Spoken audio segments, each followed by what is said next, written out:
আগামীকাল নানুর দিবস। মুখ্যমন্ত্রী মমতা বন্দ্যোপাধ্যায়ের নির্দেশে এই বছর থেকে নানুর দিবস পালন করা হবে জেলা জুড়ে। প্রত্যেক বছর এই কর্মসূচি পালন করা হয় নানুরে। আগামীকাল নানুরে এই কর্মসূচি রয়েছে। সেখানে উপস্থিত থাকবেন ফিরহাদ হাকিম, কাজল শেখ সহ বীরভূম জেলা তৃণমূল কংগ্রেসের একাধিক নেতৃত্ব ও কর্মীরা। যারা এখানে উপস্থিত হতে পারবেন না তারা বিভিন্ন ব্লকে ব্লকে শহীদ বেদিতে মাল্যদান করে এই নানুর দিবস পালন করবেন জেলা কমিটির বৈঠকের পর জানালেন আশিস বন্দ্যোপাধ্যায়। এছাড়াও আজকে জেলা কমিটির বৈঠকে পাড়ায় সমাধান ও মুখ্যমন্ত্রী আসার বিষয়ে আলোচনা হয়েছে। 2000 সালে 27শে জুলাই নানুরে 11 জন তৃণমূল কর্মীকে হত্যা করার অভিযোগ সিপিএম এর বিরুদ্ধে।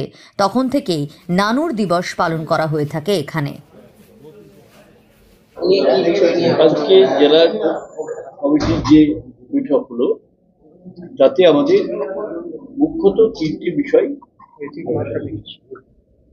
এক হচ্ছে যে আপনারা সবাই জানেন যে আমাদের প্রতি বছর শহীদ দিবস আশাপাড়ায় নানুরে হয়।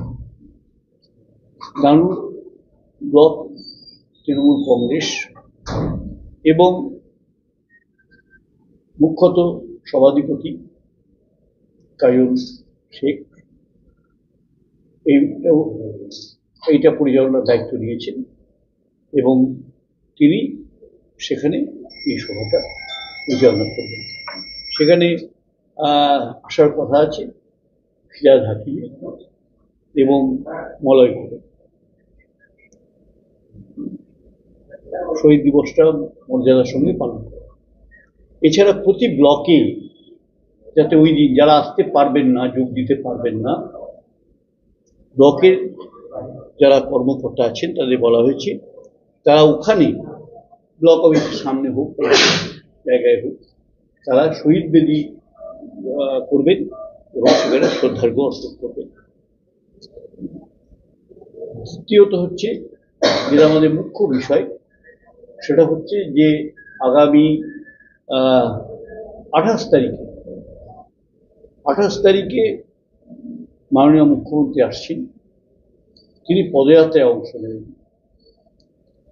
আপনারা সকলেই জানেন যে 21শে জুলাই মঞ্চ থেকেই বলেছেন তিনি যে বাংলা ভাষার আন্দোলন নানুর দিবস থেকে শুরু।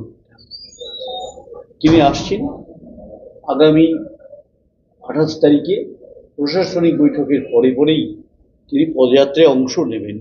রবীন্দ্রনাথের কর্মভূমিকে তিনি বেছে নিয়েছেন এবং যাঁর রচনাতে একদিন বাংলার মাটি বাংলার জল, বাংলার গান বাংলার পূর্ণ হোক পূর্ণ হোক পূর্ণ মুখে ভগবান, যে রবীন্দ্রনাথ লিখেছিলেন এবং যে রবীন্দ্রনাথের সঙ্গে বাঙালির ওতপ্রোত সংযোগ এবং বাংলা ভাষা নিয়ে যে আন্দোলন, সেখানে তিনি অত্যন্ত সুন্দরভাবে এই কর্মভূমিকে বেছে নিয়েছেন।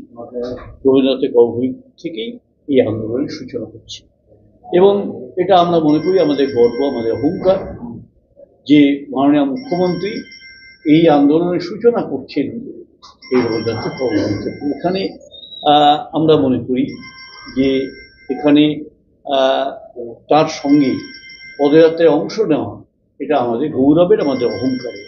সুতরাং লক্ষ লক্ষ মানুষ সেদিন হাজির হবেন।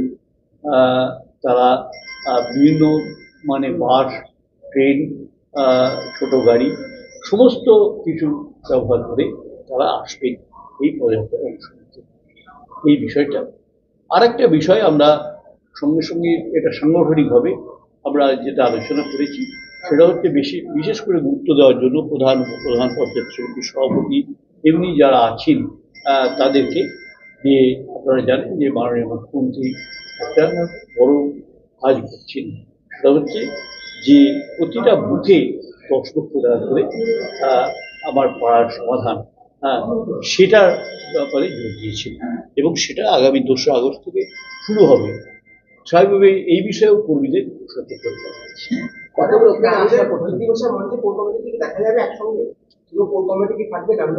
সবাইতেই থাকেন, এটা দেখুন কাজের উপর নির্ভর করছে। ঠিক আছে, কোর কমিটি যাবে না তা তো নয় কেউ। আপনারা দেখছেন তো মিটিংগুলোতেও সব কোর কমিটির সদস্য থাকছেন, অসুবিধা কি?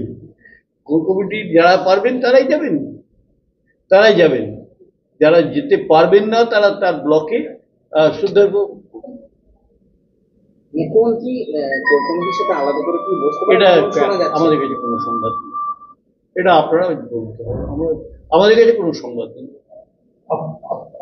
আপনারা কি আলাদা করে কিছু বলবেন মুখ্যমন্ত্রীকে এই শুধুমাত্র সফরের রিগার্ডিং ছাড়া মানে আসলে আমাদের সে ধরনের কোনো আলোচনা হয় কত কত লোকের সমাগম হবে সেদিন?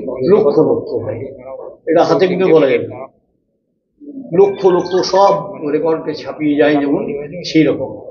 কটা থেকে শুরু হতে আমরা প্রশাসনিক বৈঠকের পরে পরেই মমতা বন্দ্যোপাধ্যায় মাননীয় মুখ্যমন্ত্রী জননেত্রী তিনি পদযাত্রা শুরু করবেন।